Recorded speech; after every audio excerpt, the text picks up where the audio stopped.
Around 5 p.m., here comes a man holding his girl, and she was about 3 years old, in his hands. And this is a very typical image. When you see a patient walking and coming with his child in his hands like this, it's never a good sign. So we saw him running to us. I told my nurse, I told the people there, the team, I said, we need to try everything we can to save her. I mean, I could tell by a physical examination that she was really anemic, but I didn't know how bad it was. I could kind of figure out a little bit because she was already started going into a coma. I called the lab, I said, I need blood, not now, I need blood yesterday, because this girl needs an emergency blood transfusion. If not, we are going to lose her. He was able to get the blood and he came, but as soon as he walked in the hospital, the girl passed away. I remember the dad screaming of despair and crying.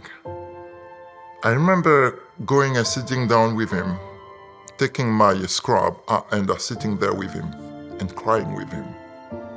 I remember going home, driving, and telling the Lord, this needs to change.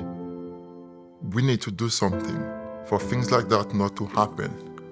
And this is where clearly the Lord showed me the vision to start a hospital.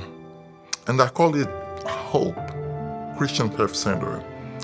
And since then, I have dedicated my life, everything, every single moment, every single step, every single work that I've done in my life was toward building that hospital.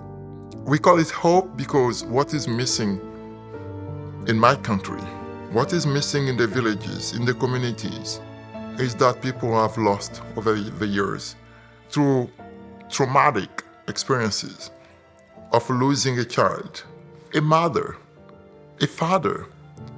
People have lost hope. And we want to be instrument in the hands of the Lord to help them and tell them there is still hope in Jesus Christ. It was my second trip to the Ivory Coast, and I went along with a group that we were doing medical clinics.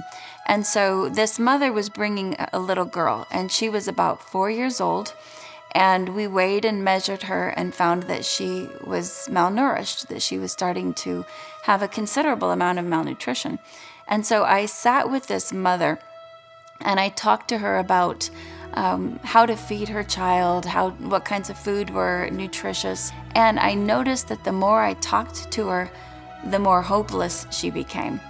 And so I finally stopped, and through the translator I said, what's wrong? Why is this making you sad? And she told me that her husband had recently died, and he was the sole breadwinner.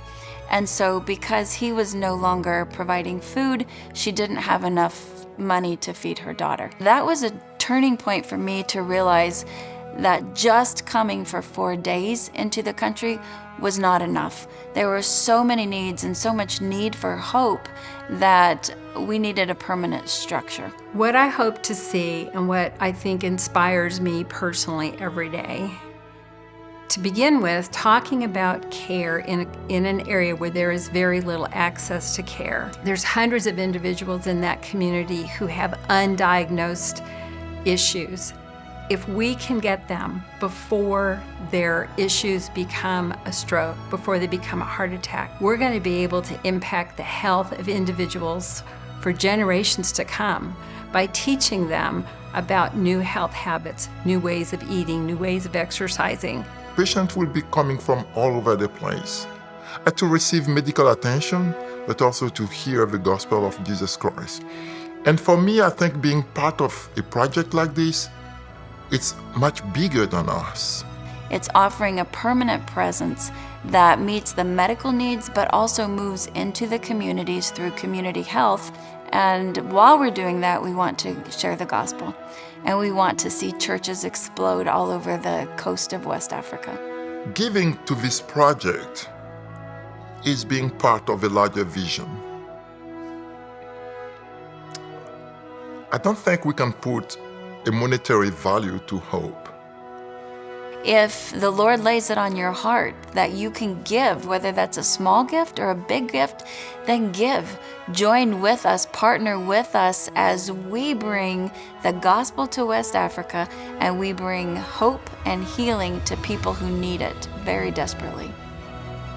When this building is open and we look back 5 years, 10 years, we will have demonstrated to a people we didn't know that we knew about their need and we came.